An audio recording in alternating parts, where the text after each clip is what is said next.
औज़ुबिल्लाहि मिनश्शैतानिर्रजीम बिस्मिल्लाहिर्रहमानिर्रहीम अल्हम्दुलिल्लाहि रब्बिल आलमीन वस्सलामुन अला इबादिहिल्लज़ीना इस्तफ़ा दुरूद बर मुहम्मद व आले मुहम्मद अल्लाहुम्मा सल्लि अला मुहम्मद व आले मुहम्मद। आज माह रमज़ान की 20 तारीख़ है, 1445 हिजरी, 31 मार्च 2024। कल की तारीख़ 19 रमज़ान, जो मौला अली को इब्ने मुलजिम ने नमाज फज्र में ज़र्ब लगाई थी।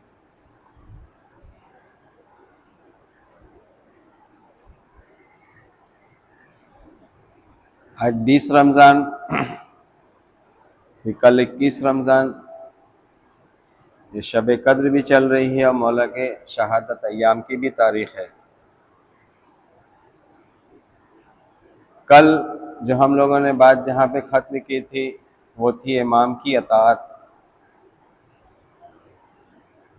एक आयत जो सूरह निसा की है, अतिउल्लाह व अतिउर रसूल व उलिल अम्र मिनकुम, अल्लाह के अताअत करो, अल्लाह के रसूल के अताअत करो और उलिल अम्र की। तो उसी सिलसिले में यह हुआ था कि उलिल अम्र हमारा इमाम रसूलुल्लाह की रहलत के बाद हमारे पहले इमाम हज़रत मौला अली अलैहिस्सलाम।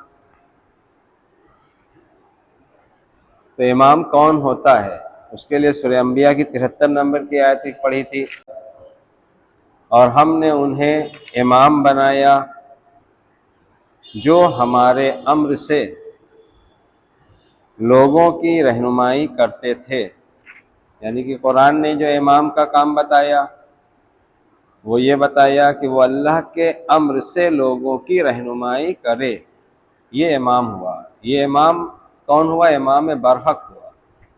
अगर ये इमाम में तागूत होगा, इमाम में बातिल होगा, तो वो भी अम्र देगा, वो भी अपने हुक्म अम्र से रहनुमाई करेगा, लेकिन वो अल्लाह का अम्र नहीं होगा। यहाँ पे एक पॉइंट है, जो इमाम बरहक होगा वो अल्लाह के अम्र से लोगों की रहनुमाई करेगा, और जो इमाम तागूत होगा वो अपने अम्र से सोचेगा कि हम रहनुमाई करें।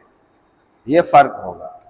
बहरहाल कल जहाँ बात छोड़ी थी वो यही थी कि परवरदिगार हम सबको अपने इमाम की अताअत करने की तौफीक अता फरमा और हिदायत दे।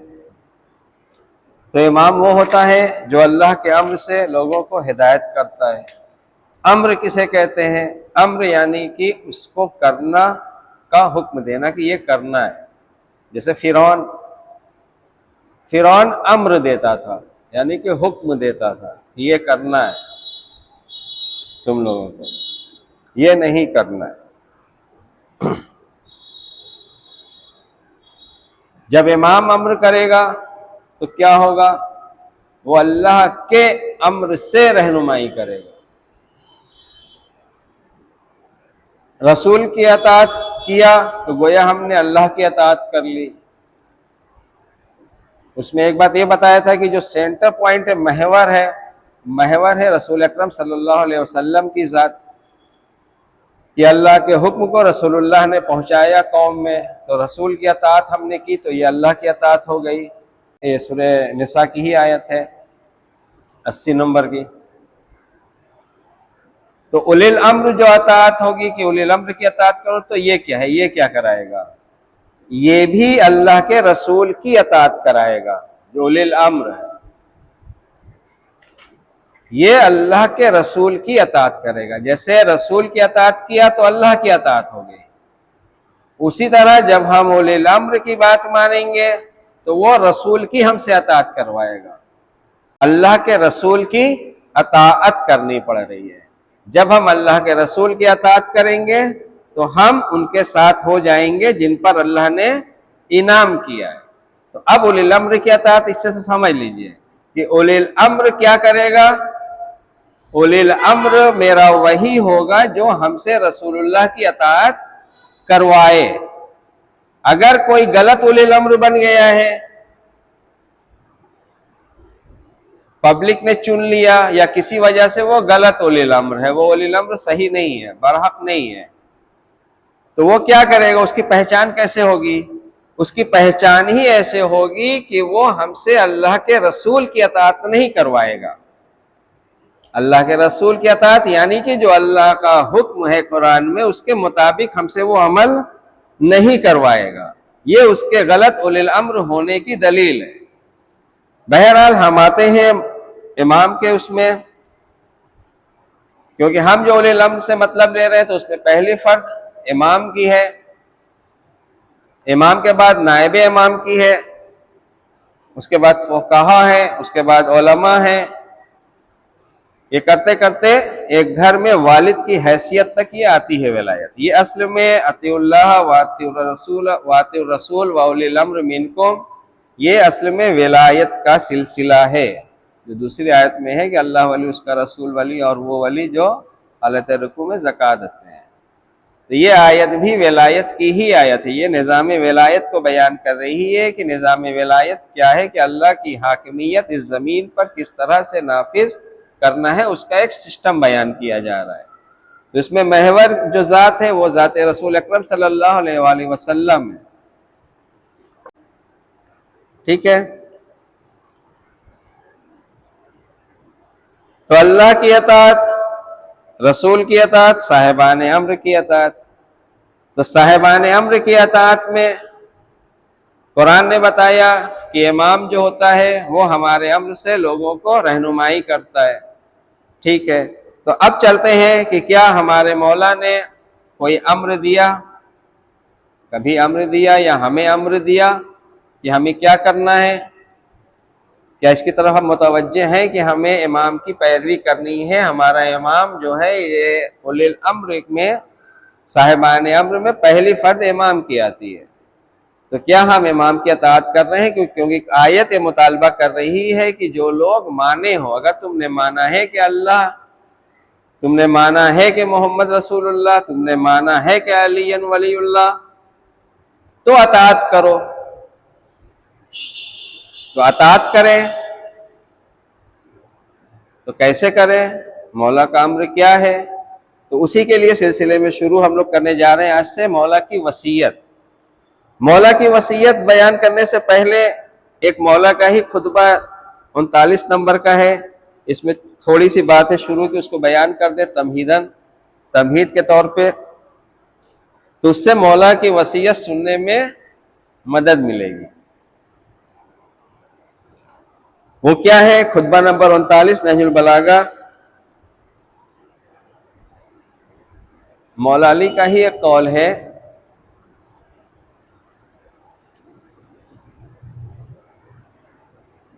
कि इंसान जब बोलता है तो पहचाना जाता है।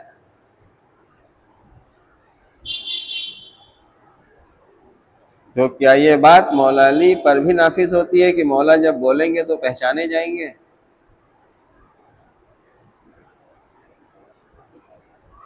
तो अब मौला बोला था, मौला ने उस वक्त किताब में लिखा है, क्या बोला था इस पे थोड़ा सा नजर रख लेते हैं, तब इमाम की अहमियत समझ में आएगी कि इमाम कौन होता है।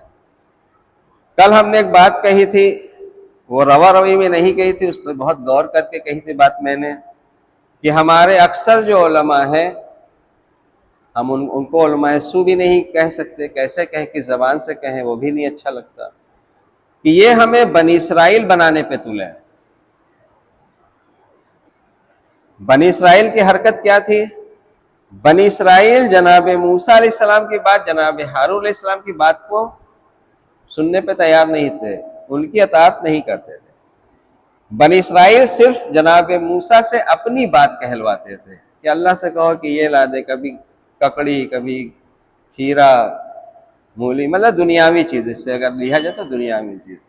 हत्ती की जो फिरौन था, फिरौन के जो मला थे, यानी कि उनके आसपास के जो बड़े बुजुर्ग लोग थे, ये लोग भी जनाब मूसा के पास जाते थे, कहते थे कि अपने रब से हमारे लिए ये दुआ कर दो तो हम बनी इसराइल को तुम्हारे हवाले कर देंगे। तो हर कोई जनाब मूसा के पास अपना काम लेके जाता था। तो उसमें कुरान में एक आयत है कि जनाब मूसा ने बनी इसराइल से कहा तंग आकर कि तुम लोग खूब जानते हो कि मैं अल्लाह का रसूल हूं, तो तुम लोग मुझे क्यों अजियत देते हैं? अजियत यानी कि मेरी बात क्यों नहीं मान रहे हो? तो ये खुलासा हमने बयान किया था कि बनी इसराइल क्या होते हैं। ये अंबिया या नबी के जानशीन की बात नहीं मानते। जनाब मूसा नबी, जनाब मूसा के जानशीन जनाब हारून, और इसको इत्तेफाक कहिए कि रसूल सल्लम की बात है, इत्तेफाक तो हो नहीं सकता है। कि रसूलुल्लाह ने यह हदीस एक बयान की थी कि अली की मिसाल वही है जो हारून के नजदीक, मूसा के नजदीक हारून की है निस्बत, मतलब जनाब हारून की जो निस्बत मूसा से है, अली की वही निस्बत मुझसे है। ठीक हुआ क्या जनाब मूसा जनाब हारून के पास, जनाब मूसा की भी बात कौम ने अक्सरों ने नहीं मानी, तो क्या जनाब हारून की मानी? अगर जनाब हारून की मानते तो जो सामरी था, ये सामरी कहां से आ गया? कहां से सामरी आ गया? सामरी ऐसा तो नहीं था कि वो जनाब मूसा या जनाब हारून को नबी नहीं मानता था अल्लाह का, वो नबी मानने वाला था। उसको अपनी जबान में हम कहे तो वो बनी इसराइल का आलिम था। तो उस आलिम ने क्या कौम को जनाब मूसा जनाब हारून की अताअत पे उकसाया या अपनी अताअत करवाई?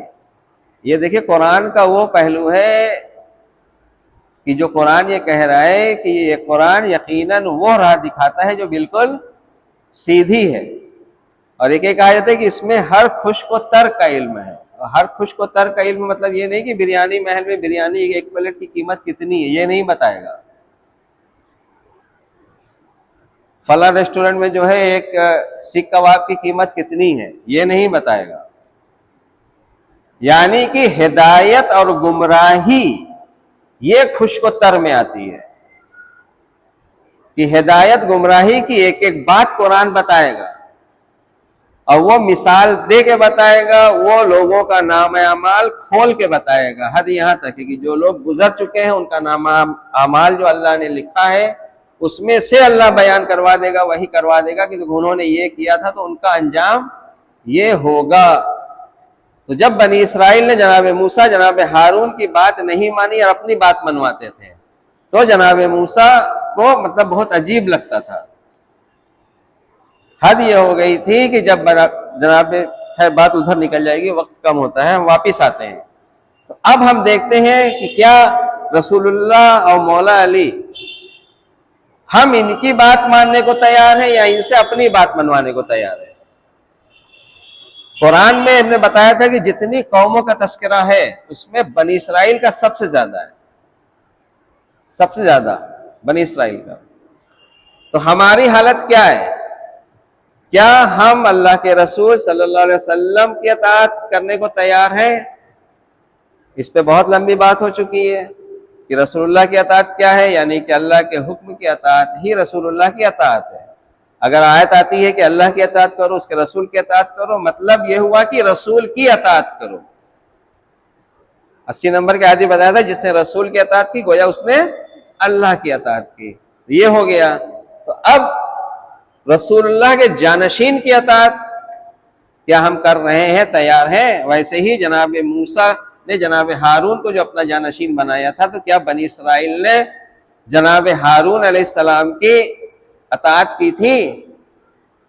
फिर टोक दे, ये जुमला हम रवा रवी में नहीं कह रहे, जोश में नहीं कह रहे, पूरे होश और हवास में कह रहे हैं कि बनी इसराइल ने क्या जनाब हारून की अताअत की थी?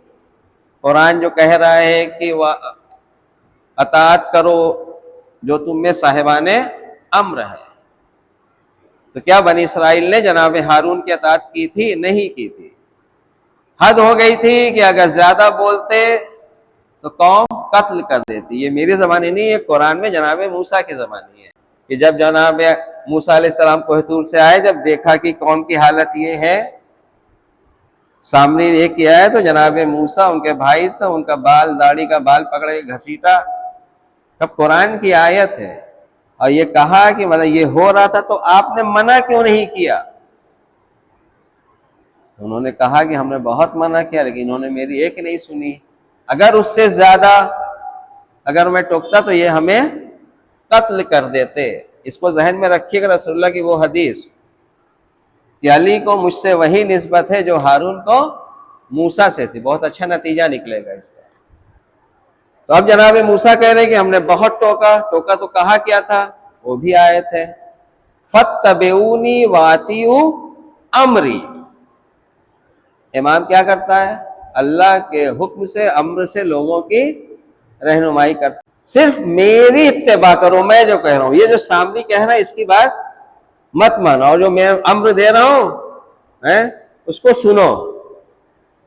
फत्तबिऊनी वातिऊ अमरी। तो क्या मौला अली ने भी कोई अम्र दिया कभी? वो तो सामरी ने नहीं माना बात, तो वो गुमराह हो गए। यानी कि इमाम मौजूद है, नबी की शक्ल में इमाम मौजूद है, जनाब हारून अलैहिस्सलाम, और कौम का ही फर्द कौम को अपने रास्ते पे लेके चला जा रहा है। कौम कैसी है, यानी कि उसने अताश से मुंह मोड़ा। मौला अली का एक वाकया है जंग का, माविया से जंग का वो दौर था। तो एक वाकया मौला अली का है, उसको हम बयान कर दे रहे। छोटा सा खुतबा दौरान में दिया था मौला अली ने। उस खुतबे से पता चल जाएगा कि हम कहाँ हैं, हमें अपनी हैसियत। कुरान वो आईना दिखाता है माजी से लेकर मुस्तकबिल तक का, उसमें अपनी शक्ल आप देख लीजिए कि आपकी हैसियत क्या है। कोई नहीं बता पाएगा, इंसान खुद से देख सकता है। अब मौला ने क्या कहा, मौला कह रहे हैं कि मेरा ऐसे लोगों से साबका पड़ा है, यानी कि इमाम ऐसे लोगों से घिरे हैं, यानी कि जो ये कह रहे हैं कि मौला अली आप मेरे इमाम हैं, उनसे मौला कह रहे हैं कि मेरा ऐसे लोगों से साबका पड़ा है जिन्हें हुक्म देता हूं तो मानते नहीं। मौला अली क्या कह रहे हैं कि जिन्हें हुक्म देता हूं तो मानते नहीं। ये कौन लोग थे? ये जब माविया से जंग की बात हुई थी तो ये मौला अली के तरफ वाले लोग हैं। जैसे आज हम किस तरफ के लोग हैं, अपना का दावा कर रहे हैं कि हम मौला अली के तरफ के लोग हैं, यानी कि हिजबुल्लाह, यानी कि अल्लाह की पार्टी के लोग हैं। तो अब मौला कह रहे हैं कि जिन्हें हुक्म देता हूं तो मानते नहीं। तो क्या हमें मौला कोई हुक्म देंगे तो हम मानेंगे? इसको पॉइंट अलग से गार्ड बना के कहीं नोट करके रहे, रेड मार्क से अलग से कर लीजिए। तो उनको तो हुक्म दिया था तो उन्होंने नहीं माना, जनाब हारून ने हुक्म दिया था तो नहीं माना बनी इसराइल ने। मौला अली जो हुक्म देंगे तो हम मानेंगे, इसको याद रखिएगा। दूसरी बात, बुलाता हूं तो आवाज पर लब्बैक नहीं कहते। मौला अली कह रहे हैं कि जब बुलाता हूं तो आवाज पे लब्बैक नहीं कहते। मतलब किसी काम के लिए बुलाता हूं कि हाँ कुछ करना है तो लब्बैक नहीं कहता। मौला क्या कह रहे हैं, तुम्हारा बुरा हो। अब मौला जिसके लिए कहते हैं कि तुम्हारा बुरा हो तो उसका अच्छा हो सकता है? और मौला किसके लिए कहेंगे कि तुम्हारा बुरा हो? यानी कि जो ये कहे कि इमाम अली मेरे इमाम है, और इमाम कोई हुक्म दे तो वो सुने ना, जब बुलाए तो वो आए ना। अब इसको देखिए, उससे मिलाइएगा कल जो मैंने बात की थी, हमारे उलमा हमें बनी इसराइल बनाने पे तुले। इसका मैं प्रूफ दे रहा हूं। जब इमाम कह रहे हैं बुलाता हूं तो आवाज पर लब्बैक नहीं कहते। अब अपने अल्लाह की नुसरत करने में तुम्हें किस चीज का इंतजार है? जब मैं तुम्हें, यानी कि मैं तुम्हें अल्लाह की नुसरत करने का के लिए बुला रहा हूं, आवाज दे रहा हूं, हुक्म दे रहा हूं, तो किस चीज का अब इंतजार है? अब इसको मिला लीजिएगा 12वें इमाम से, इमाम ज़माना से। इमाम ज़माना जब ऐसे ही बुलाएंगे तो हम, मेरी हैसियत क्या रहेगी? है, वो भी आवाज देंगे, वो भी बुलाएंगे, वो भी अल्लाह की नुसरत के लिए आवाज देंगे। ये तो अब पहले इमाम का ना वाकया है। वाकया होता है इसलिए कि उसको नसीहत लेके दौरे हाजिर में उसको अप्लाई करने के लिए। बहरहाल, क्या दीन तुम्हें एक जगह इकट्ठा नहीं करता?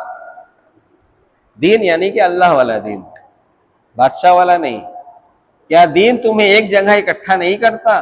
मतलब दीन ऐसा नहीं कि तुम एक जगह इकट्ठा हो जाओ, उलिल अम्र की बात मान लो। बात समझ में आ रही है कि नहीं? तो हम किस दीन के पैरोकार हैं? कि हम उसी दीन के पैरोकार हैं जो दीन रसूलुल्लाह लेके आए थे, जिस दीन के मौला अली रसूल के वसी हैं, हम उसी दीन को मान रहे हैं। ये दीन मौला कह रहे हैं कि वो है कि अगर नुसरत के लिए बुलाया जाए तो सब लब्बैक कह दे। फिर आगे सुनिए क्या है, ये भी वसीयत नहीं है, ये दूसरा है, 39 नंबर का खुतबा है। और गैरत और हमियत तुम्हें जोश में नहीं लाती।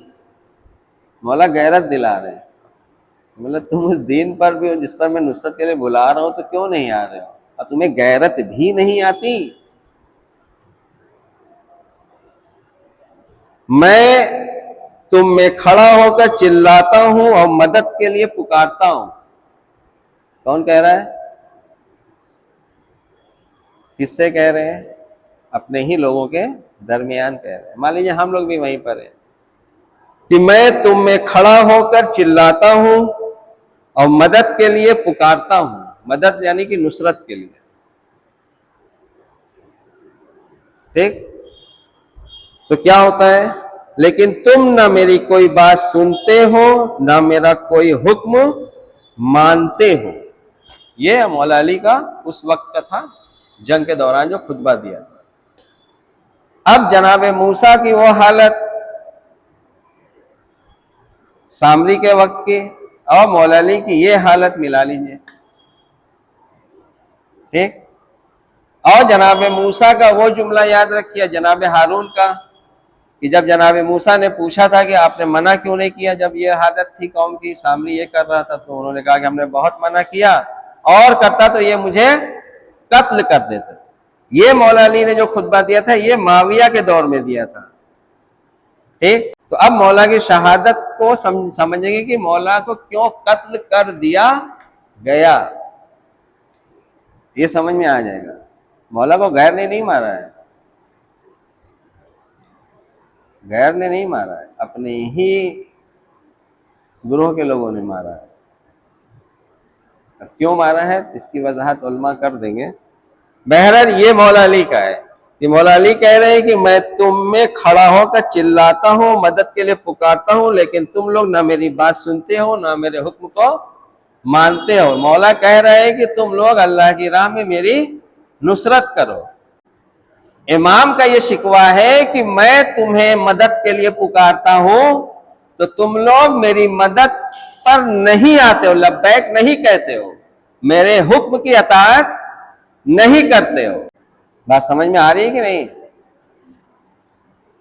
बनी इसराइल की बीमारी यही थी कि वो जनाब मूसा जनाब हारून की बात पे लब्बैक नहीं कहते थे और अपनी बात मनवाते थे। तो क्या हमारी हाल भी वही हो रही है कि हम ना रसूलुल्लाह की बात मानेंगे ना इम्मा की बात मानेंगे, बस हम अपना काम इनसे निकलवाएंगे? तो आप काम निकलवा के क्या कर लेंगे, जन्नत में जाएंगे कि जहन्नम में जाएंगे, ये बताइए। चलिए आपका काम निकल गया, बनी इसराइल ने भी जनाब मूसा हारून से अपना काम निकलवाया था, वो जन्नती हो गए।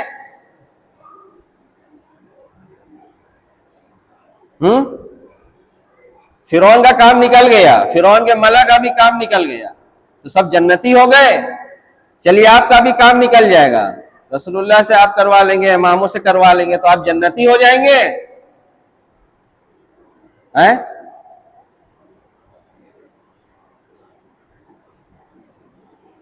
हम जन्नती कब होंगे? जब हम इमाम की अताअत करेंगे, जब हम उसकी पैरवी करेंगे, जब हम उसके हुक्म पे लब्बैक कहेंगे। अब इमाम का हुक्म क्या है, वसीयत अब शुरू कर देते हैं, तमीद हो गई। मौला की वसीयत है, ये 47 नंबर में, ये मकतूब में है।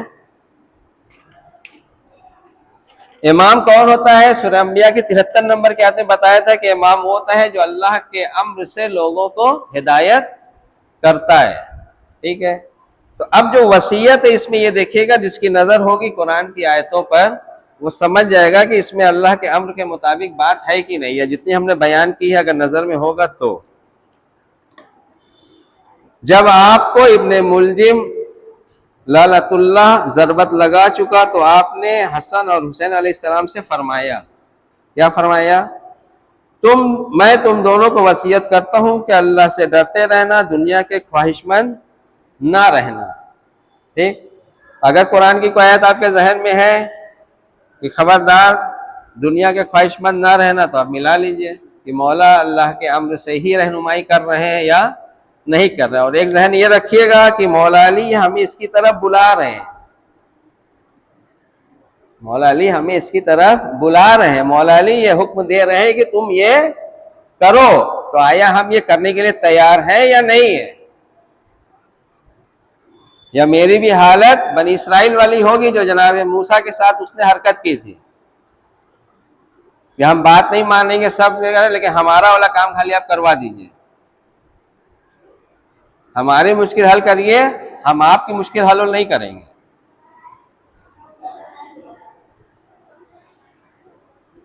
क्या? और इमाम कह रहा है कि मैं तुम में खड़ा होकर कहता हूं, जब पुकारता हूं कि आओ मेरी मदद करो, नुसरत करो, तुम लोग सुनते नहीं। बहरहाल ख्वाहिशमंद, दुनिया के ख्वाहिशमंद न रहना, इसमें जब आप पढ़ेंगे जब पूरा पढ़ेंगे तो पूरा कुरान में जो अल्लाह का हुक्म तेजी से बयान किया है हमने, टोटल वही सब इसमें है। लास्ट में है कि आपस में मेल मिलाप रखना। कुरान में क्या है? करीब तरीन रिश्तेदार को उसका हक देना, हक मार के मेल मिलाप नहीं कि भाई का हक मार दिया, बहन का हक मार दिया, उसके बाद कह रहे कि नहीं मेल मिलाप रखो, उसका हक दो, जिसका हक उसका पूरा इसमें वसीयत में आएगा। ये वसीयत में वही सब चीजें हैं जो कुरान में अल्लाह का हुक्म के तौर पर बयान हुआ है, जिसमें वालिदैन से लेके पड़ोसी, रिश्तेदार, पड़ोसी के लिए यहाँ तक मौला ने फरमाया इसमें कि हमने रसूलुल्लाह सल्लल्लाहु अलैहि वसल्लम से सुना है कि पड़ोसी की इतनी अहमियत बयान करते थे कि हम लोगों को ये गुमान होने लगा कि कहीं पड़ोसी को तो तरका में हिस्सा नहीं दिलवा देंगे। ये मौला बता रहे हैं, तो मौला किसकी अताअत करवा रहे हैं? रसूलुल्लाह की अताअत करवा रहे हैं कि नहीं? तो उलिल अम्र कौन होता है? जो अल्लाह के रसूल की अताअत करवाता है अल्लाह के हुक्म से। तो आया ये इस मौला अली की अताअत करने के लिए हम तैयार हैं, मौला अली की मदद करने के लिए हम तैयार हैं, या हम सिर्फ मौला अली से मदद लेने के लिए तैयार हैं? बनी इसराइल तो अपने मौला से मदद लेते थे, हाँ जनाब हारून जनाब मूसा से, लेकिन जनाब हारून मूसा की मदद करते नहीं थे। तो गोया हम बनी इसराइल बने या सच्चा नासिर बने इमाम के अपने, कौन बने?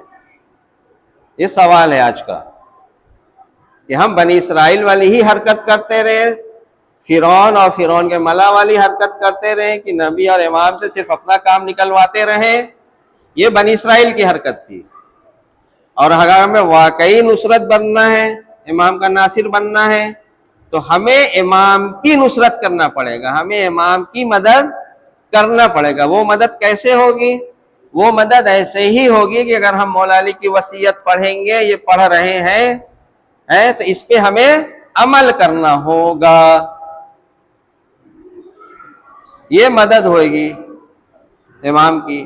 तो क्या हम इमाम की मदद करने को तैयार हैं? ये देखिए बात थोड़ा सा उल्टी लग रही होगी ना, कि तमाम लोग कहता है कि इमाम से मदद मांगो, हम कह रहे हैं कि इमाम कह रहे हैं कि मेरी मदद करो, क्योंकि मैं अपनी राय नहीं बता रहा हूं, मैं इमाम का कोट पढ़ रहा हूं। ये ध्यान रखिएगा कि मौला ने ये कहा है कि जब मैं तुम में खड़ा होके तुम लोगों से कहता हूं कि मेरी मदद करो, तो तुम लोग नहीं सुनते। तो क्या हम सुन रहे हैं? अगर मौला ने कहा कि पड़ोसी का देखो ये हक है, तुम्हें उसको देना है, तो क्या हमने सुना? मौला ने कहा कि आपस के रिश्ते को बनाए रखना, बिगाड़ना मत, तो क्या हमने रिश्ते को बनाया या बिगाड़ा? तो हम सामरी की अताअत कर रहे हैं कि इमाम की अताअत कर रहे हैं? सामरी कहता है कि वो सब चक्कर में मत पड़ो, हम जो कह रहे हैं वो करो।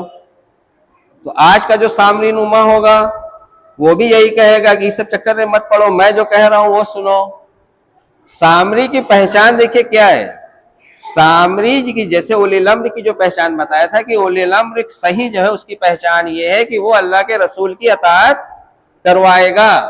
उसी तरह जो सामरी होगा, सामरी रसूल के वसी की नाफरमानी करवाएगा। ये एक बारीक सी पहचान है। उनकी नाफरमानी करवा के अपनी अतात करवाएगा। ये सामने वक्त के सामने, वो कोई भी हो, वो आलिम नुमा हो, कोई भी हो सकता है सामने। सामने का मतलब कि सिर्फ वो अल्लाह के नबी या नबी के वसीस की बात से गुमराह करके अपनी अतात में लगा दे, मतलब लाभ लाभ में लगा दे। ये सामरी हुआ। चलिए इंशाल्लाह बाकी कल वसीयत पूरी इंशाल्लाह हो जाएगी, कल नहीं होगी तो परसों हो जाएगी। वसीयत में इतना याद रखिएगा कि मौला यही बता रहे हैं कि जो भी रिश्ता कुरान बता रहा है कायम रखने का, तो उसे कायम रखो, उसको तोड़ो मत। बुराई है तो उसको खत्म करो, जिसका जो हक है उसको उसका हक दो। वाखिर दामान अल्हम्दुलिल्लाहि रब्बिल आलमीन। दुरूद बर मोहम्मद वाले मोहम्मद।